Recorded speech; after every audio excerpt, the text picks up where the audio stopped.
Join us today for a, I guess, retrospective look at the Star Trek films, primarily the 6 original series films, although I wouldn't be surprised if we would mention some of the others, but we're going to be focusing on the original 6.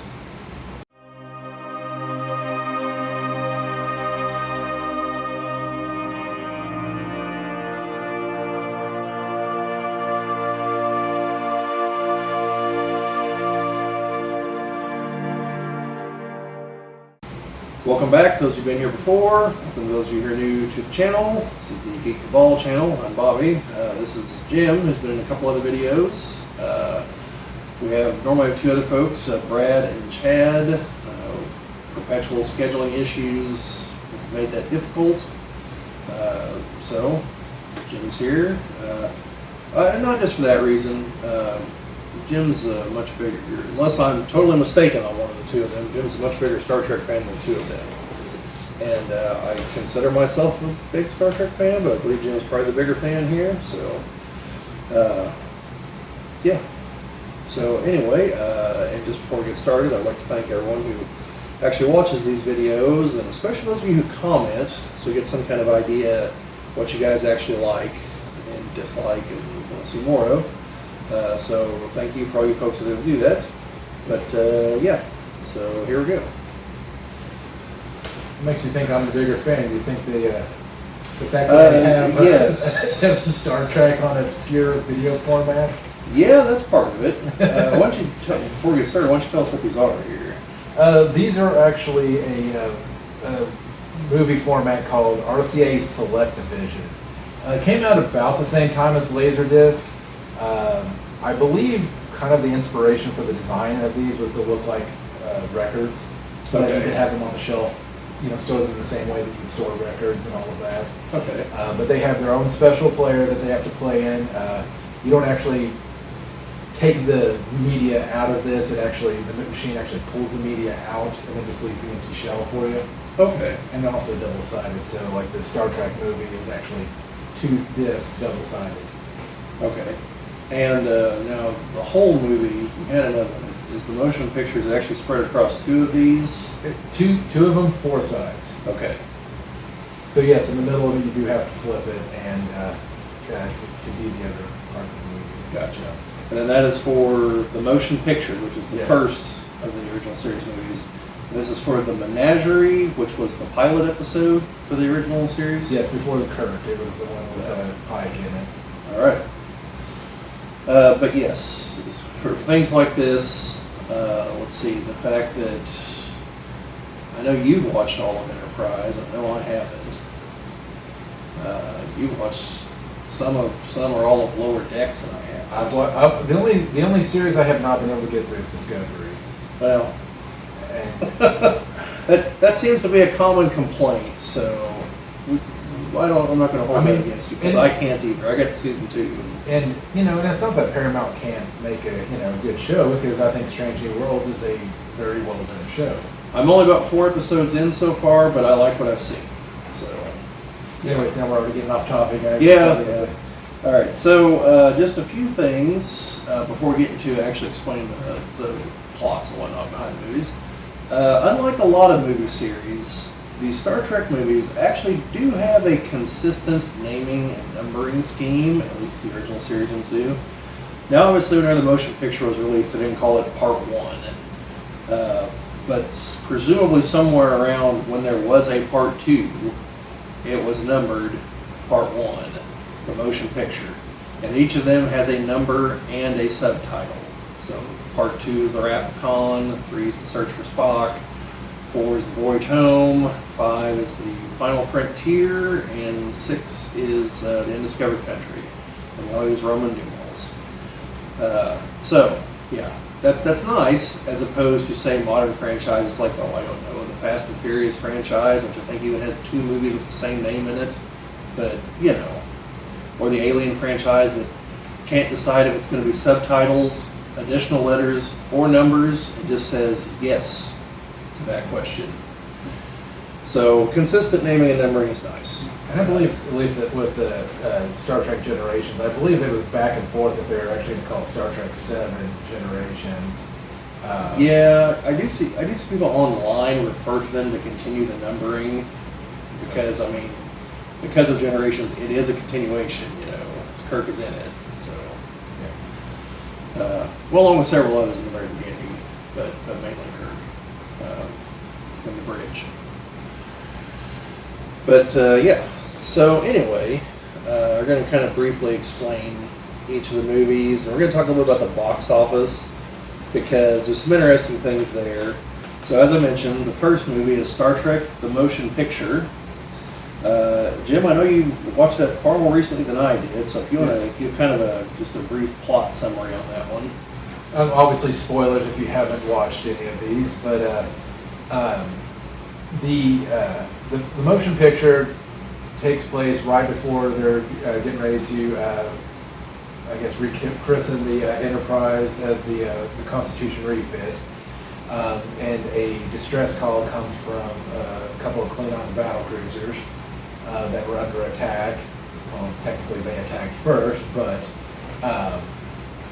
and after they get wiped out, they realize that this thing that took them out was on a trajectory straight for Earth, and just what the rest of the plot just kind of goes along with them getting the ship ready and then flying to intercept and try to figure out what's going on. I wish there was more story than that, but it's really not. I mean, don't get me wrong. I do really appreciate the ending of it because I'm also a big NASA fan, especially old NASA, and the fact that this came out in '79. And 77, I believe, is when the Voyager probes were launched. Also when the Star Wars franchise was launched. Yes.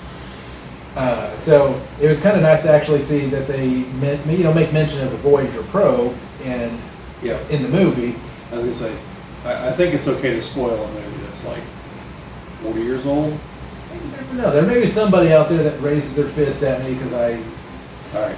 I will solve all our problems. Folks, these movies all came out several decades ago. There will be spoilers. You have been warned. For the younger folks out there who haven't seen them, I'm sorry. For everyone else, you had your chance to watch them. So, go on. All right. So, obviously, what I'm leading at is that the main alien ship, piloted by V'ger, is obviously the Voyager space probe. Yeah, it encountered some race of machines. Yep. Out in the beyond. It could have been the Borg if somebody would have just really thought about it. Yeah. I mean, in hindsight, like the end of this is definitely like the perfect, well, here's where the Borg come from moment. But yeah, the probe finds race machines and they send it back to its maker, but they encased it in a significantly larger shell. And so this is the first time we see the Klingons as we know them in the Next Generation and the later Star Trek movies. Because in the original series, it was really just some makeup and certain facial hair. And I mean, they basically look human. Whereas here's where you see them with the very pronounced ridge here on their forehead. And, so you have that. Bizarre Starfleet uniforms that we only ever see in this movie. And thank God that was... because I think at least later they kind of said, you know what, people aren't going to be dressing in like they're from the 70s, in the future, so let's at least try to give it some sort of uniform aesthetic to it. That is one thing I love about futuristic movies from the 70s. They just assumed that 70s fashion was never going to end. Those deluded fools. Although, the way trends go, maybe at that point in the future it's back for the 100th time. Who knows? Some interesting box office figures. The budget for the original motion picture was $35 million, and its final take was $82.6 million. So by Hollywood math, it probably did actually make money, just not very much. At least in the modern era, typically you have to double your budget. Now that's before the last 10, 15 years where advertising budgets have gotten to be as big as the actual production budget. So you really have to triple your budget to make any money. But so I'd imagine a movie from the '70s that probably did actually make money. However, once we get to talking about the next movie, you'll see that it probably didn't make a lot of money.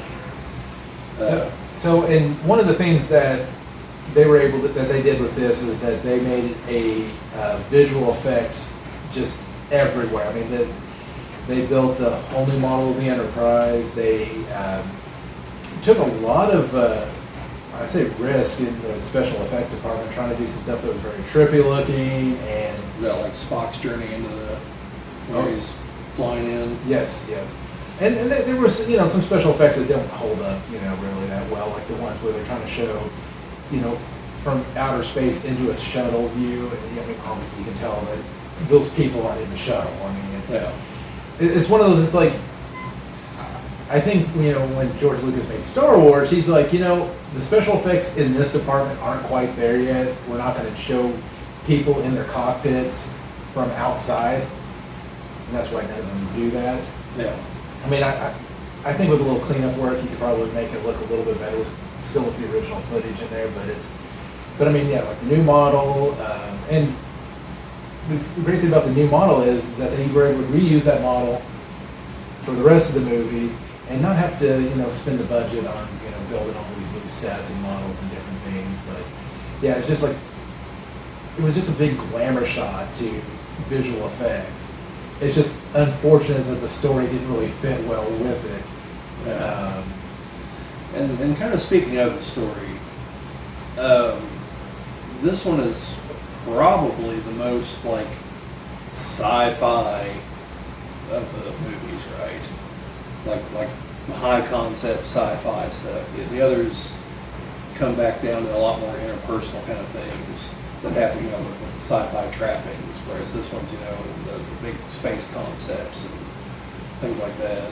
Well, this one, at least from my memory, I'd say the fourth one was also, very similar thing. Another probe coming to Earth, but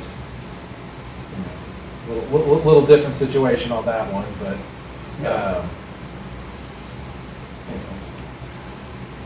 but no, there was one scene in particular that really drug me out of. I don't know if you remember it, but like I said, the Enterprise had just went through its refit, and they're getting ready to go into go to warp for the first time, and they keep on talking about, well, we haven't run enough simulations. The simulations are not complete, and for some reason when they do go to warp, it immediately gets pulled into a black hole or a wormhole. It gets pulled into a wormhole, and there's that whole scene where they're all like slow motion bouncing weird red streets. Oh yeah. I most of what I remember is from towards the end of the movie. And it's been a while since I've watched it. And it didn't really serve any purpose. The only purpose it did is it disabled the ship long enough for Spock somehow to find where they were at, board the ship, and then realign all of the the warp stuff and get the warp drive to work. Yeah, that's right. Spock does just kind of meet them somewhere. It's been a while. Had he left Starfleet and was coming back, or what was the Kolinar? He went to Vulcan to do the ritual of purging all emotions. Okay. And then the probe spoke to him. It must have been speaking to his human half, is I think is what they said. And he's the only one that could hear it. So. Okay. I don't know. Well, there you go. It makes sense. The overall plot is good. It's just, and I'm not saying that everything has to be nonstop action. It doesn't have to be, the Star Trek reboot by any means. But at some point, story material has to be there to carry it on. When I think the movie itself could be literally half as long and still have all of the same plot points in there. Well, to quote another YouTube video, I'm going to mangle this quote, I'm sure. So from Red Letter Media, where he describes the motion picture. He said, and in his opinion, this was like, if I recall correctly, he considers this the best Star Trek movie because it's a sci-fi movie. And he's like, I like my sci-fi slow. I want to be able to leave the house, go to the grocery store, get my tires rotated and balanced, grab something to eat, come back, and not have missed anything because of how slow the story is going. So, take that for what you will. Older sci-fi movies are slow. like high concept sci-fi movies typically are slow. So anyway, that's the first movie. Like I said, the everything that we said here is the reason why the second movie, The Wrath of Khan, had to scale everything back budget-wise, and because they threw all this money at it and were expecting, I don't know, I guess they were expecting Star Wars level movie. That's what I'm assuming, that they were probably thinking, hey, Star Wars was a hit, we're a known property, sure it was from the 60s, but everyone knew Star Trek, and we'll big budget movie, we'll make it basically like a big budget double length episode of the show, and it'll work. And it's like, no, it won't. It did, it made money, but not much. Well, we're that's pretty much everything I wanted to say on the movies. So we got 2 hours in on this, just about. All right. So, if you guys can sit through and listen to all this, definitely comment on it. I'll probably break it up in editing. So. And even then, if they won't watch part 1, part 2, or if we break it into 6 parts. Yeah, I'll probably. Well, folks, depending on how you're watching this, I have either broken it up per movie or per chunks of time or something, or I have just let it go. Because there's one really long video we did one time that I broke up into 3 parts, but then I also posted just the whole full length thing. I'll get it right here in a second. And that might be what I do here. I might post the individual segments and then post the full length with timestamps or something. But at any rate, if you're watching the full length one, or if you just watched one of the others, or since I'm probably just going to take this scene right here and slap it at the end of each of the videos, so I don't have to record this 6 times. It's a little editing trick for those who don't know. Thank you for watching. Definitely comment down the bottom. Do you want to see more of us talking about the others? Any particular part of these you might want to know more about? Want to know about other random movies that DeForest Kelly, Leonard Nimoy, or William Shatner are in by any chance? We can talk about Night of the Lepus. You want to hear about giant rabbits terrorizing Texas? I think it's Texas. Or if you want to know more about obscure video formats like the one shown here. I'll be able to dig up a Betamax somewhere. But just let us know. You want to hear about the other Star Trek stuff? Once Strange New World Season 2 comes out, we'll probably do a video once all the episodes are out. We might do weekly things, but that's probably a little taxing on our schedule. So we'll probably do a wrap-up once they're all out. But otherwise, thanks again for watching. Comment. But otherwise, like, share, subscribe, all that fun YouTube stuff. But otherwise, make it so. Engage. Engage, that's better. We'll go with that.